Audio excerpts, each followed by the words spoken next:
Hi, and welcome to the Weekly Build. So, over the past week, we've been talking a lot about how to set up a podcast. And a few days ago, I registered a domain, and by this point, it should have gone through the DNS servers. If you remember, I was holding off because after you set up a domain, you need to attach hosting to it, and then you can finally install WordPress, which leads you to install a plugin that can then transmit your files, your audio files, as podcasts to iTunes, Stitcher, things like that. So if you remember, we talked about hosting is a very individualized thing, that I use DreamHost, but there are many other options that are equally valid and cost all about the same. So once you have a domain, what you're going to want to do is attach your hosting to it, which might differ depending upon really what your hosting service is. But you'll see the weekly build. So we've added this, and at the moment it shows that it's DNS only, which means that we need to go and add in where the files from the site are going to be hosted and how you're going to access them. So essentially you're going to tell it, what does this weeklybuild.com actually send you to? So what happens when you go in and add hosting? You might have something like this. I tend to leave it very much the default, that I don't play around with things too much, but this will give you sort of like your username, your server. There are other ways to figure out where you're going to FTP or where you're going to actually send your files to. We'll talk about that in a minute, but essentially what you want to do if you're using DreamHost is click on fully host this domain. And again, it will supposedly take some time for the DNS information to propagate, but that will not take quite as long as actually registering a domain itself. So theoretically, it could be about 15 minutes or so before the thing is actually ready. It's kind of hard to accurately guess. But what happens now is we have hosting. So once you've got your DNS, once you've got your domain set up and your DNS is all good, you can actually go in with DreamHost. And if you hear a meowing in the back, it's a cat. And you'll see one-click installs. So click on this one-click install deal. And there are a variety of different options. The one you're going to want to use if you're going to set up anything like the way the criterion correction is set up is a WordPress installation. Then you get to choose your domain, which you will want to select the website that you're going to use. So www.theweeklybuild.com. We're going to automatically create a database. You don't need to mess around with this. It'll do it all on its own. I guess leave deluxe. Well, actually, deluxe install means that you get a bunch of themes and optional plugins. I actually don't like using it. It's something to play around with. You can go in and uninstall any of it manually, but I don't particularly like those features. I've never really made use of them. And then click install it for me now. So WordPress will be installed within 10 minutes, which is fantastic actually, because that's relatively quickly. Now, whether or not it's all going to line up with the DNS, that's another question entirely. So we will come back once this is all together and working. All right, so only about 3 minutes or so have actually passed, and as you can see, the weeklybuild.com now leads to a blank WordPress site. So this is going to be what you get to start out with. And what that means is right now you might be thinking, well, what do I do? And what you'll see now is that you should have gotten an email once your WordPress build is finished installing, which means you can go and actually click on this link they give you to set your password. You'll have a temporary username. It should also be the email address that your DreamHost account is under. And what happens is once you go into that, you will get to your dashboard. And so this is going to be a fantastic little place where you get to customize everything. And with WordPress, there's a lot of different things you can do. So you can go into your general settings. You could make this the name of your actual site or your podcast, some catchy tagline. You want to leave most of these other things alone. It'll automatically set up most things, but you can change your name here. You can also select your time zone, which it does not default. I guess it defaults to GMT or something of that sort. And from there, this is something that might warrant other things, but you'll see you've got a very basic set up here in terms of the kinds of content. And I suggest you look around your dashboard and figure out what kind of features you might want. With plugins, there's a whole host of different plugins. This is not as much a WordPress tutorial, though, as it is a getting a podcast ready. So I'm going to assume that you can go and look up the features of WordPress as a whole and hopefully get some help on that. And maybe it'll be something in the future. But what I wanted to show you is once you get in here, what you're going to want to do is add a new plugin. And this is great because it has a built-in little search. So we're going to put in PowerPress. So PowerPress is really a great podcasting plugin that handles all of the other details for you. So what this means is you're going to install it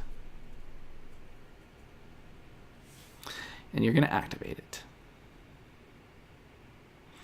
And now you'll see you've got this little Blueberry PowerPress plugin under your plugins menu.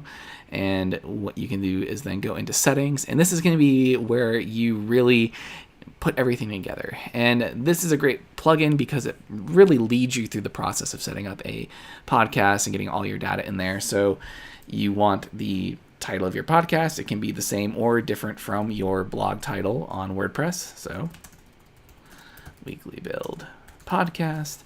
For iTunes, there are certain things you might want. You can have an iTunes program subtitle. You can have a summary that doesn't exceed this 4,000 characters. So that'll basically be what people can read when they go to your listing site there.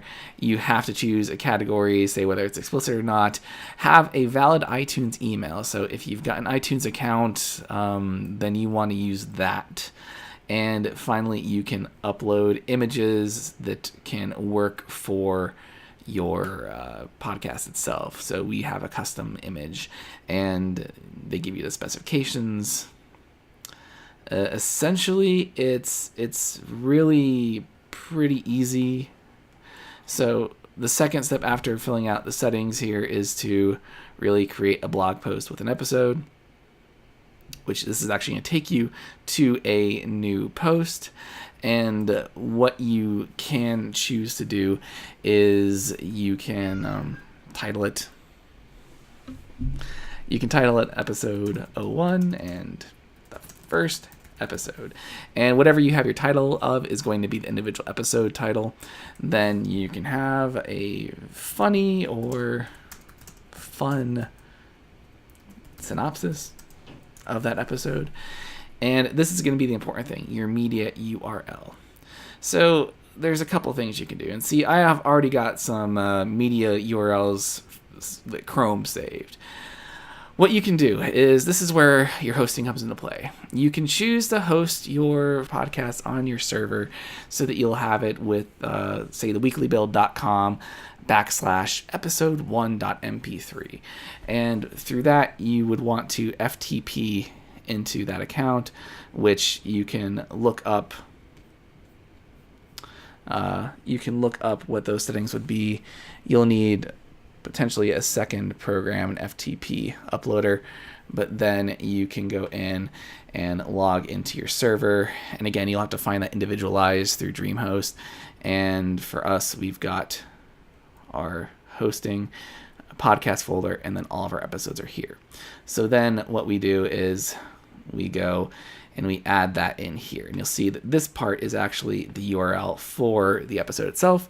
What you can do through Blueberry is they have options if you make an account there to add on a little addition. And so this means that anytime anyone accesses this episode, it's going to run through this first part of the website there, which means you'll be able to track statistics in terms of how many downloads there have been, what kinds of clients people are using to download the podcast.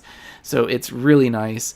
Alternately, this is where you can choose to host your media on blueberry.com for a small cost, or Amazon Cloud Hosting. Essentially, you just want this to point to the episode that you want to work with. And once you have that episode in there, you'll verify the URL.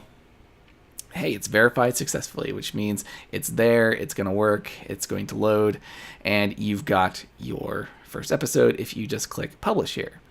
And what that'll do is it'll create a blog post on your site where it'll actually embed a player that you can play it from the website itself, or you can continue moving on with the process of setting this up for iTunes. And I'm actually going to leave because I'm not looking to actually make this into a podcast platform site per se.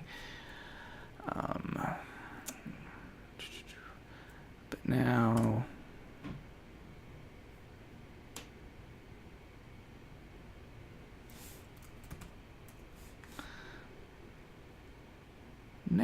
there we go. So in plugins, we're going to go back to Blueberry PowerPress settings. And now you have to actually submit your podcast to iTunes.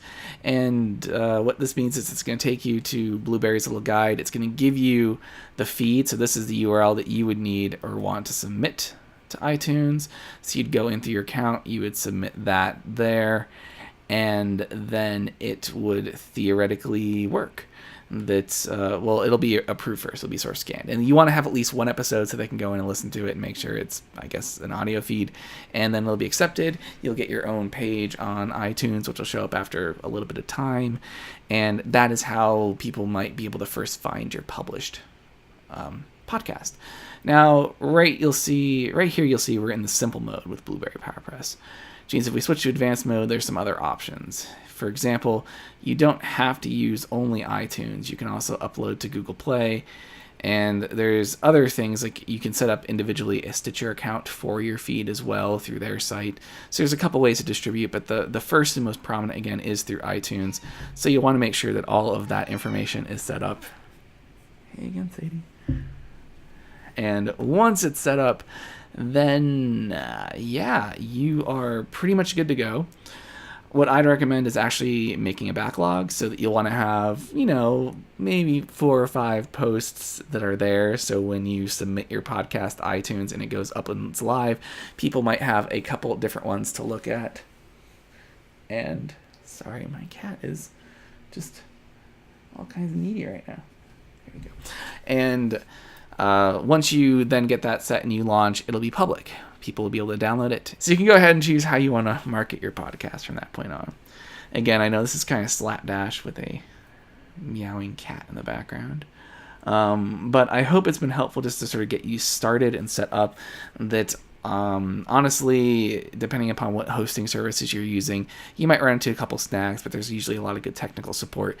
Once you get your episodes uploaded and you say have your first episode and plug it in and save it and post it, the hard part is over. That you will have a working podcast that's going to function well. So I think that, again, blueberry.com is another great place to go just to get some general feedback on how to go about doing things like starting your show. Then, of course, they're going to be very biased to their own services in terms of hosting things there. But you'll be pretty set. So publish away and watch as your episodes become live on iTunes. Share the link, and as always, beg your friends and acquaintances and family for ratings and reviews. Now, the last part of this is going to actually be going through and editing the impromptu podcast that my colleague Ed and I put together a few nights ago, and then launching that. And then we'll get to the project report, where hopefully I'll be able to summarize this in a more cohesive manner.